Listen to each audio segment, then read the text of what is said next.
말씀을 나누고자 합니다.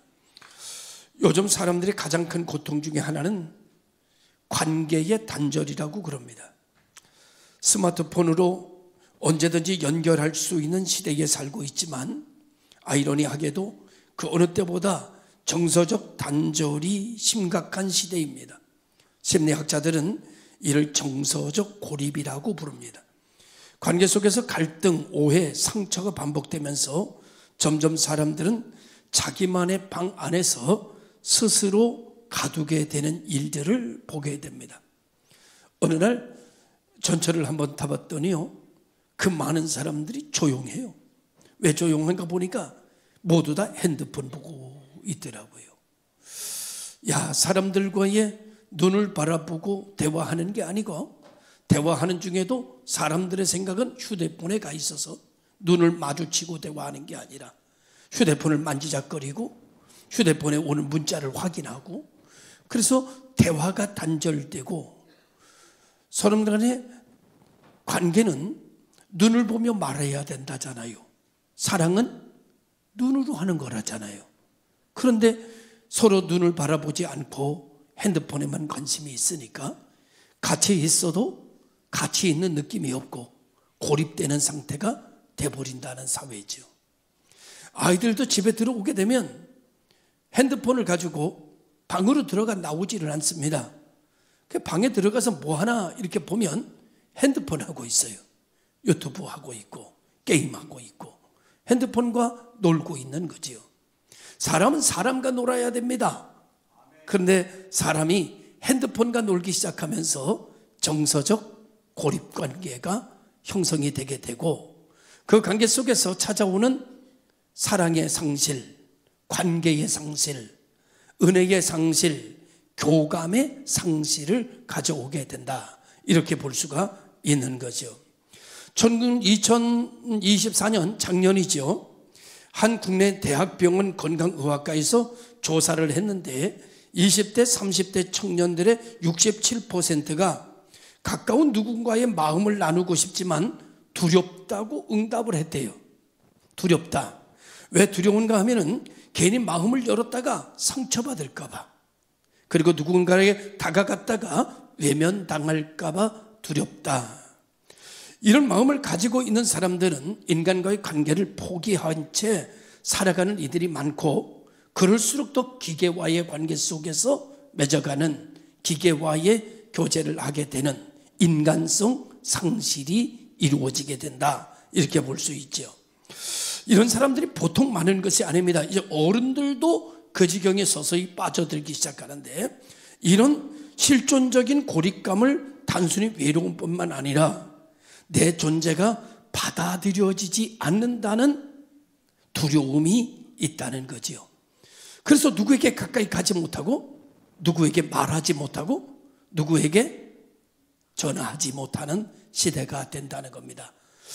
거절받으면 어떡할까? 외면당하면 어떡할까? 이런 두려움이 있다는 거지요. 그런데 기계는 절대 거절하는 법이 없잖아요. 운전하고 가다 보면은요, 옆에 있는 사람에게 물어봅니다. 그리고 실수합니다. 여기서 좌회전해야 돼. 아이, 지나갔잖아. 돌아왔는데 또 딴 데로 가면 지나갔잖아. 3번 지나가면은요, 모든 사람의 인상은 호랑이 인상이 됩니다. 근데 기계는요, 절대 화 안 합니다. 기계는요, 내가 실수하면 또 알려주고, 실수하면 또 알려주고, 실수하면 또 알려주고, 실수하면 또 알려주고, 죽을 때까지 알려줍니다. 그 톤이요, 변함이 없어요. 늘 상냥해요. 그런데 말이죠, 거기에는 인격 대 인격의 교감이 없는 거라는 거죠. 이것이 오늘 한국의, 아니 세계적인 추세로 흘러가게 되는 것이다, 이렇게 봅니다. 그래서 인간성 상실이 심각하게 이루어지고 있고, 사람과의 교제가 심각하게 단절되어져 가는 그런 시대를 우리가 살고 있다, 이렇게 보는 거죠. 그러나 오늘 성경에서 우리 인생에 대한 깊은 고통에 대해서 이렇게 말해주는데, 오늘 본문은 고린도후서 5장 18절에서 21절은 하나님께서 우리와 화목하시기 위하여 먼저 우리에게 손을 내미시고 먼저 우리에게 다가오셨다 이렇게 말해주고 있습니다. 이것을 갖다가 영어로는 incarnation, 말씀이 육신이 되어 우리 가운데 오셨다 이렇게 말해요. 그런데 여러분, 세상의 모든 종교는요 찾아가는 종교예요. 그런데 찾아온 종교는 기독교밖에 없습니다. 오직 예수 그리스도는 우리를 먼저 찾아오셔서 우리들에게 손을 내밀고 내가 너를 사랑한다 라고 말씀하신 종교입니다. 우리는 하나님을 찾아갈 수가 없어요. 하나님을 만날 수도 없어요. 하나님의 이름을 부를 수도 없어요. 그러나 전지전능하신 하나님은 우리와 소통하기 위해서, 우리가 관계를 형성하기 위해서 친히 사람이 되셨습니다. 그리고 우리에게 오셔서 보니까는 우리에게 생각한 문제가 하나 있어요. 그게 뭔가 하면 죄라고 하는 겁니다. 그래서 우리 주님께서는 나를 대신하여 그 죄를 해결하기로 결정하십니다. 그 죄의 싹은 사망입니다. 그래서 우리 주님은 십자가 위에 달리셔서 우리를 대신해서, 나를 대신하여 피를 흘리고 물을 흘리며 돌아가십니다. 그리고 이렇게 말씀하셨어요. 다 이루었다. 내가 하나님 앞에 나아가지 못하는 문제에 대해서, 인간 간의 갈등과 고립에 대해서 하나님께서 그 대가를 모두 다 지불하시면서 말씀하시기를 다 이루었다. 이제 너는 나를 믿고 내 의를 가지고 이제 하나님께 나아가라. 그리하면 살리라. 이렇게 말씀하고 있는 것이지요. 여러분, 몇 해 전에 KBS 다큐멘터리에 소개된 내용을 하나 소개하려고 합니다. 한 청년이 교통사고로 뇌사 판정을 받았습니다. 부모들은 깝깝하고 안타깝고 이루 말할 수가 없었죠. 그런데 뇌사 판정을 받은 이 아이를 언제까지 계속 이렇게 둘 수는 없었습니다. 그래서 부부가 의논을 했어요. 여보, 우리 아이의 심장 이식해 주는 사람에게 이식해 주면 안 될까? 둘이 기도하다가 결정합니다. 뇌사 판정 받은 우리 아이의 심장이 누구 하나를 살린다면 그것도 큰 의미 있는 일일 것이다. 그래서 그 아이의 심장을 비행기에다 싣고 서울에 있는 세브란스로 가요. 그리고 40대의 가장에게 신장 이식 수술을 마칩니다. 그리고 그 40대의 가장은 회복이 돼서 정상적인 가정생활을 하게 돼요. 어느 날 심장을 이식해 준 부모와 그리고 그 심장 이식 받은 가정부부와 만나게 됩니다. 그 심장 이식 받은 40대의 가장은 이렇게 말해요. 감사합니다. 당신의 아들의 심장이 나를 살렸고 내 가슴 안에서 당신의 아들의 심장이 뛰고 있습니다. 당신의 아들의 심장의 소리를 들어보십시오. 그래가지고 이 아빠가 그 가장의 가슴에다가 귀를 댑니다. 아들의 심장이 퍽 뜁니다. 저는 이 내용을 접하면서 이런 생각합니다. 그렇구나. 우리 주님께서 나를 대신하여 죽으심으로 예수 그리스도의 생명을 내 심장에 넣어주시고 멈췄던 영생의 심장을 다시 뛰게 만드셨다. 바라볼 수 없는 하나님을 다시 바라보게 만들었고 하나님의 뜻을 생각할 수 없는 나에게 다시 하나님의 뜻을 생각하는 자로 숨쉬게 만드셨구나. 주가 내 안에, 내가 주 안에 가는 인 그리스도, 주가 내 안에 들어오시고 내 심장을 뛰게 하시고 내 영생을 뛰게 하시고 내 구원을 뛰게 하시는 이 놀라운 역사에 대해서 너무 감사하더라고요. 내가 사는 것은 내가 사는 것이 아니구나. 어느 아들의 심장이 내 안에 살고 있는 것처럼 예수의 심장이 내 안에 살아 나를 천국의 자녀로 숨쉬게 만드는구나. 사도 바울이 말했던 것을 다시 내 입으로 고백하게 되는 일이 생기기를 첫째도 은혜요, 둘째도 은혜요, 셋째도 하나님의 은혜로다. 할렐루야. 믿으시기를 주님의 이름으로 축원합니다. 지금도 예수님의 생명은 여러분의 심장 안에서 뛰고 계십니까? 지금도 여러분의 생각 속에서 움직이고 계십니까?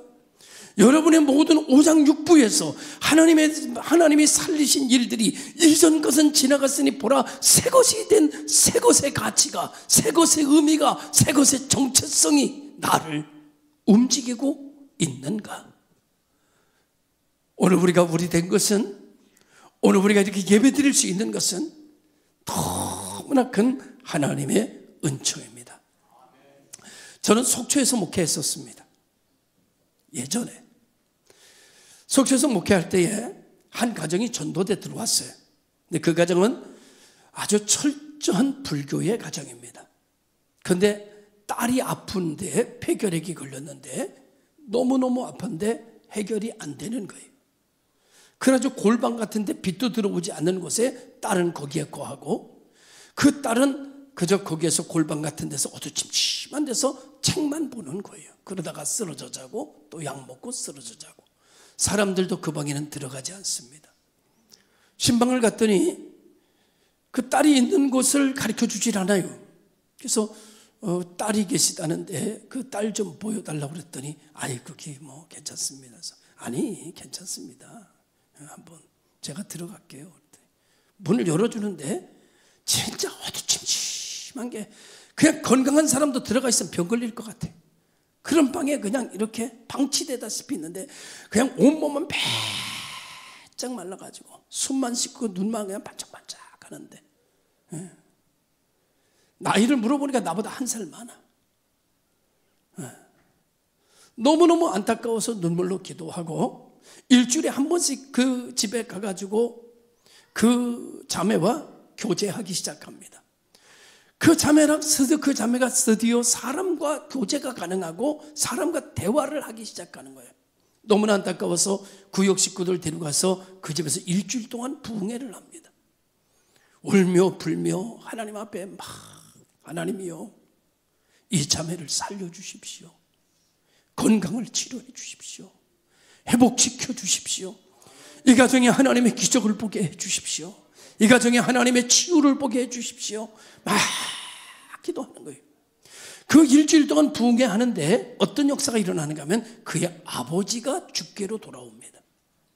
그 아버지가 이렇게 말했어요. 목사님, 제가 절간도 지어놓고 제가 절간에 정말 온 성심을 다했습니다. 그런데 우리 딸이 이렇게 아플 때 스님들 한 분도 와서 이렇게 울며 우리 딸을 위해서 기도하는 적을 본 적이 없습니다. 내가 교회에 한 것도 아무것도 없는데 교회가 뭐라고, 내 딸이 뭐라고 이렇게 성도들이 와서 울며 불며 기도하는 거 보니까 기독교가 진짜입니다. 기독교가 진짜입니다. 그 자매가 말이죠, 점점 관계를 통해서 예수의 생명이 들어가고 예수의 영생이 들어가고 예수의 기쁨이 들어가기 시작하자 교회를 나오기 시작합니다. 근데 여러분 어떻게 나오는지 아세요? 5발자국 뛰고 10분 쉽니다. 3발자국 뛰고 5분 쉽니다. 또 몇 발자국 뛰고 30분 쉽니다. 이렇게 해서 몇 시간 걸쳐 교회를 나옵니다. 여러분, 사지가 멀쩡하고 은혜를 받았다 하는 우리들이 하나님의 교회에 오는 이 자유함을 주셨음에도 불구하고 하나님의 교회를 나와 예배하지 않는 건 사람도 아닙니다. 여러분, 은혜 받은 그는 3발자국 뛰고 10분 쉬고 헉헉대다가 또 일어나고 또 일어나고 조금 회복되다가 이 자매가 꽃꽂이를 하고 싶대요. 교회. 그래서 교회 앞에다가 꽃집을 냅니다. 하나님의 성전에 꽃꽂이 하기 위해서 꽃집을 내. 그리고 하루 종일 토요일이면 꽃꽂이를 합니다. 쉬었다 하고 또 쉬었다 하고. 그러면서 건강이 점점 회복되면서 하나님을 찬양하고 하나님께 감격하고 몸도 좀 통통해지기를 시작합니다. 그러던 가운데 제가 그 교회를 떠나요. 그리고 6개월 만에 세상 떠났다는 소식을 들어요. 하나님은 하나님의 백성들과 화평하기를 원하십니다. 그리고 이 땅에 오래 사느냐 적게 사느냐보다 하나님은 하나님과 화평한 자를 하나님 나라로 데려가기를 원해. 그래서 그 자매는 지금 주님 품에 계시다고 믿습니다. 사랑하는 성도 여러분, 오늘 우리가 하나님의 큰 대속의 은혜를 받았습니다. 하나님이 나를 위하여 대신 죽어주지 않으셨다면 우리는 살 수가 없고, 우리는 예배할 수가 없고, 우리는 하나님의 이름을 부를 수가 없습니다. 예수님의 심장이, 예수님의 생명이, 예수님의 의가 내 속에 들어오지 않으면 나는 하나님 나라에 바라볼 수가 없는 존재입니다. 오늘 이 시간 하나님과 나를 화목하게 하신 분은 하나님이십니다. 하나님께서 내게 은혜 주신 분은 하나님이십니다. 여러분, 화목이라는 단어는 헬라어로 카탈라소라고 하는 말인데 본래 원수되었던 관계 속에서 여러분 화목해 만드는 능력을 우리에게 주시는 거죠. 다시 말하면 단절된 관계가 회복되어지는 것을 의미하고 있습니다.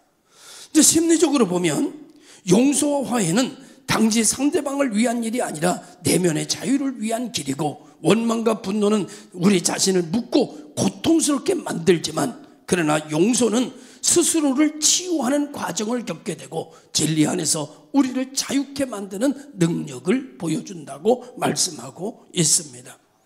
그래서 오늘 우리는 자유하고 싶습니다. 용서하고 싶습니다. 그러나 용서할 수 있는 능력이 사람에게는 없습니다. 용서할 수 있는 능력이 없어요.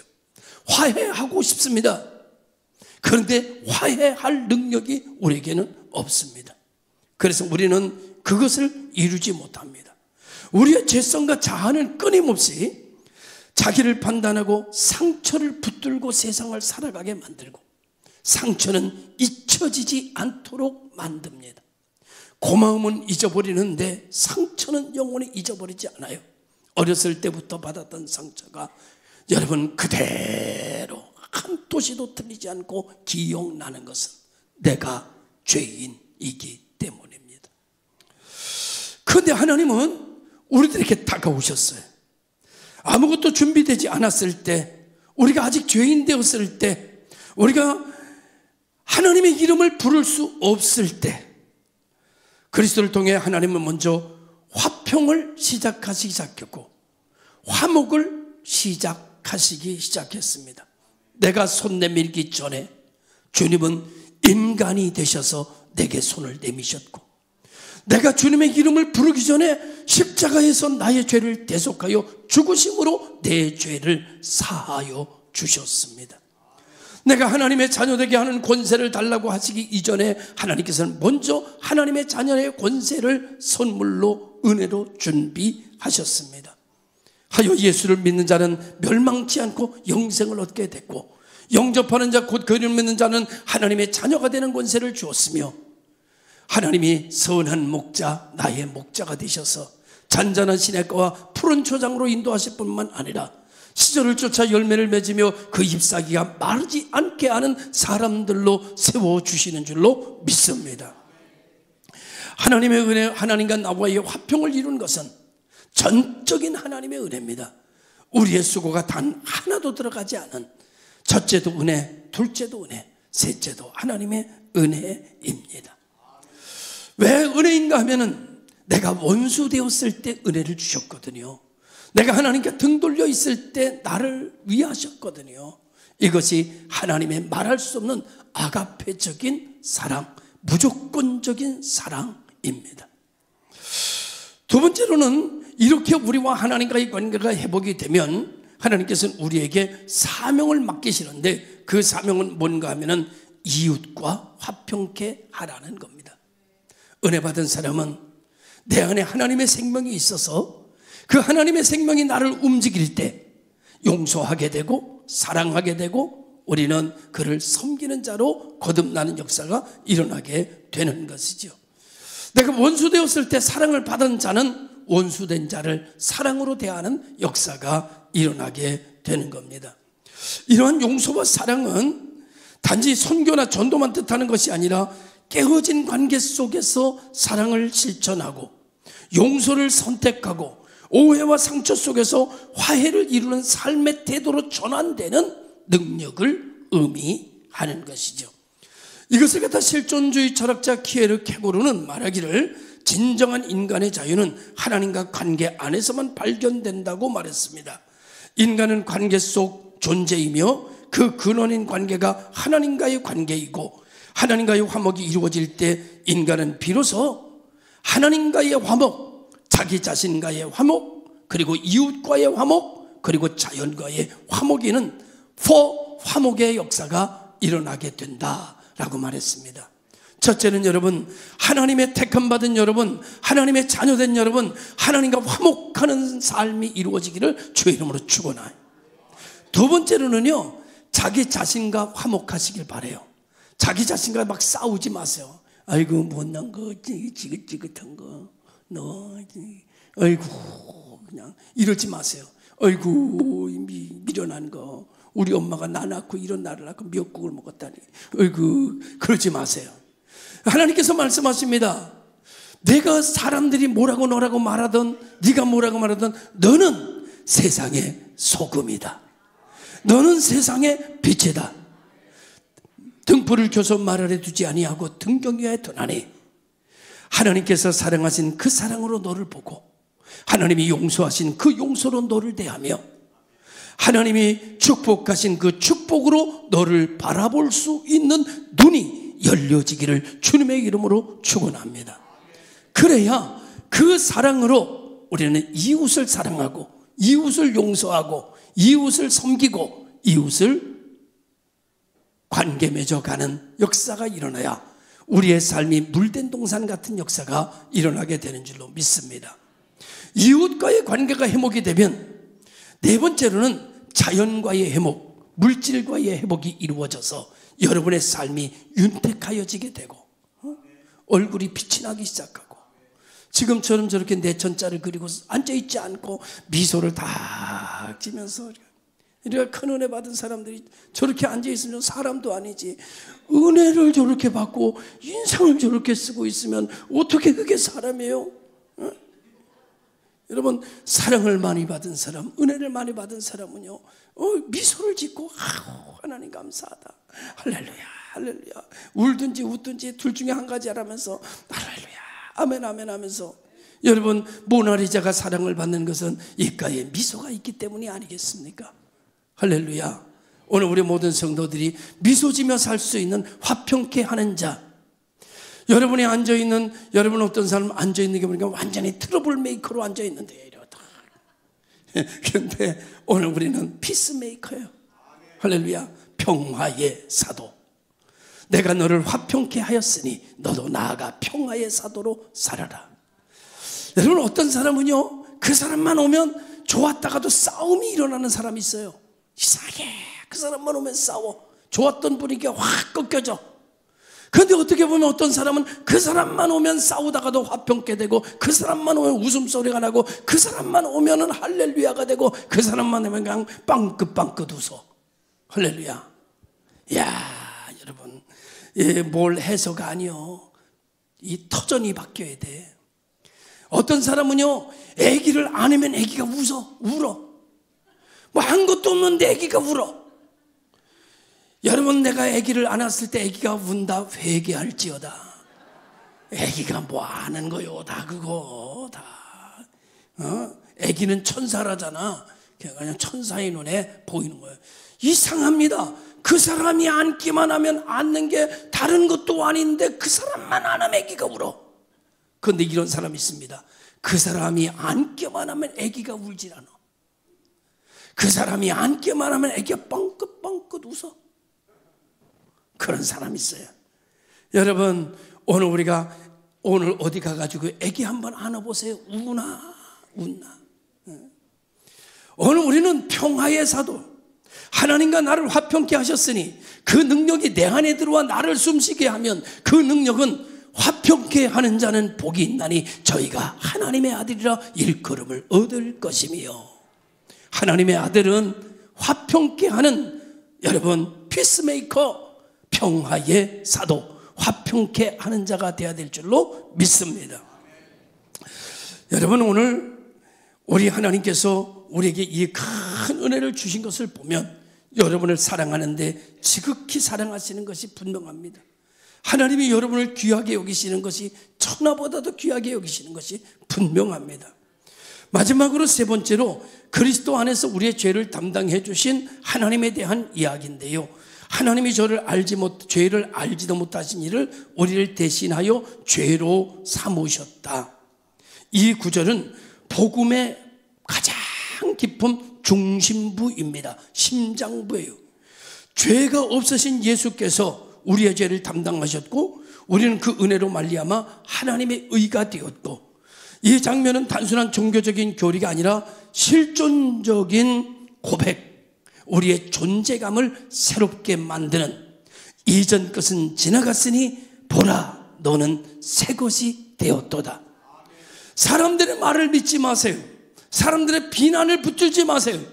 하나님께서 나를 어떻게 보시느냐, 나를 어떻게 판단하시느냐, 내게 어떻게 말씀하시느냐를 붙잡고 거기서 여러분의 정체성을 찾고 거기서 여러분의 자존감을 높여가는 성도들이 되시기를 주의 이름으로 축원합니다. 세상 만사 누가 뭐라고 할지라도 하나님은 날 사랑한다. 너희들이 뭐라고 말하든지 하나님 나를 세상의 빛이라고 하신다. 세상의 소금이라고 하신다. 나는 예수 안에서 새로운 삶으로 거듭났고 이제 내 안에 주님과 함께하니 이제 내가 사는 것은 내가 사는 것이 아니라 하나님께서 내 안에 사신다. 이제 내가 손들고 기도하면 역사가 일어나고 하나님의 능력이 나타나고 치유와 모든 역사가 바뀌는데 이것은 내 안에 뛰는 심장, 영생의 심장, 예수 그리스도의 이름으로 이루어진다. 이러한 말씀과 가치관으로 여러분, 이 세상을 우리가 다시 살아내고 견뎌내고 이겨내고 축복의 역사를 만들어가는 복 있는 교회 성도들 되시기를 주님의 이름으로 축원합니다. 2016년 MBC 휴먼 다큐멘터리에 의해서 하나 소개한 내용이 있는데, 고등학생 아들이 학교 폭력을 통해서 폭력을 당하다 죽었어요. 그래가지고 이 어머니가 가슴에 한이 맺혔습니다. 아들 생각만 하면 눈물이 나고 아들이 맞아 죽는 걸 생각하니까 견딜 수가 없어. 병들어 죽은 것도 아니고 애들한테 때릴 때 맞아 죽은 거 생각해봐. 견딜 수가 없어. 마음 같아서는 가서 죽이고 싶어. 어떤 개로 해를 끼치고 싶어. 그런데 이분들이 크리스찬이잖아요. 하나님의 교회 가서 기도합니다. 하나님, 못 견디겠습니다. 용서가 되지 않습니다. 분노가 치밀어 오르고 견딜 수가 없습니다. 기도하고 또 기도하는데 어느 새벽날 딱 기도하는데 하나님께서 그 집사님 마음속에 이런 음성으로 역사하시는 거예요. 내가 너를 용서한 것처럼 너도 용서하라. 이상합니다. 예전에 그 주기도문을 수없이 외우며 그 기도를 했지만 그 기도에 붙잡혀 본 적이 없어. 그런데 그날 하나님께서 내 마음속에 말씀하시기를 내가 너를 용서한 것처럼 너도 그 사람을, 그 아이를 용서하라. 이 말이 딱 가슴에 꽂히면서 그 말씀으로 자기의 마음이 움직여지기를 시작하고 자기 생각이 그 말씀으로 움직여지기를 시작하고 자기 결단이 그 말씀으로 움직여지기 시작하는데 펑 오는 거예요. 그리고 결단하는 거예요. 주님이 나를 사랑하시고 용서하시는 것을 보여주시니까 정말 나 같은 사람이 아무것도 아닌데, 그래서 그 아이를 용서할 마음이 생겨요. 내 힘으로는 그런 힘이 없어. 그런데 하나님의 역사하니까, 하나님의 힘이 나를 작동하기 시작하니까 내 마음에 아들 죽인 원수가 용서되는 마음이 기적적으로 살아나는 거예요. 무기징역받은 그 아이를 찾아갑니다. 그리고 이렇게 말합니다. 너는 내 아들을 죽였지만 나는 너를 용서한다. 이 아이가 깜짝 놀라는 거예요. 조금 있다가 눈물이 핑 도는 거예요. 이 아들이 죽은 엄마가 계속 말합니다. 네가 정상적인 아이로 살았으면 좋겠다. 내 아들의 목까지 네가 선하게 사는 아이가 되었으면 좋겠다. 나는 너를 용서하기 전에 오래 걸렸다. 그런데 하나님이 내 마음에 너를 용서할 마음의 능력을 내게 넣어주셨다. 하여 오늘 나는 너를 용서하고 나는 널 위하여 기도할 것이다. 나는 이제 아들이 없으니 나는 너를 내 아들처럼 생각하며 기도할 것이다.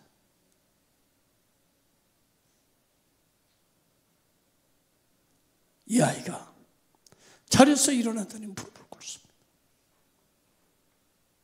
눈물을 펑펑 진심으로 그 사랑 앞에 잘못됐다는 고백을 합니다. 잘못했습니다. 죽을 죄를 졌습니다. 해서는 안 되는 일이었습니다. 저도 지금까지 밤잠을 제대로 자본 적이 없습니다. 하면서 회개하기 시작하고 그 여인의 아들로 거듭 태어나기를 시작합니다. 누가 이 여인을 이런 용서의 능력을 줄 수 있단 말입니까? 하나님의 말씀은 살아있고 운동력 있어. 하나님께서 그 아이에게, 그 여인에게 용서의 마음으로 움직여 주시니 원수를 사랑할 수 있게 되는 능력은 하나님이 하신 능력이라는 사실이죠. 하나님은 우리를 일으킬 수 있습니다. 하나님 무에서 유를 창조할 수 있습니다. 하나님 여러분 치료할 수 있습니다. 하나님 여러분 다시 붙들어 일어나게 할 수 있습니다. 하나님 다시 여러분을 머리되게 할 수 있습니다. 하나님 여러분을 능력 있게 살 수 있게 하실 수 있는 분은 하나님밖에 없습니다. 의사도 끝났고 은행장도 끝났고 다 끝났다고 해도 하나님은 할 수 있습니다. 사랑하는 성도 여러분, 오늘 우리를 하나님과 화평케 하고 그 능력을 통해서 나 자신과 화평케 하고 그 능력으로 이웃과 화평케 하고 내가 할 수 없는 일들을 하게 하시는 하나님의 전능하신 능력이 이 안에 여러분과 함께 하시기를 바라고 다시 여러분의 입술이 주님을 부르는 자리로 돌아가고 용서하지 못한 사람을 용서할 수 있는 능력자들이 되며 복음을 부끄러워하지 말고 그리스도의 대사로 그리스도의 사명으로 이 시대를 힘있게 살아내가는 열매 맺는 성도들 되시기를 주님의 이름으로 축원합니다. 기도하겠습니다.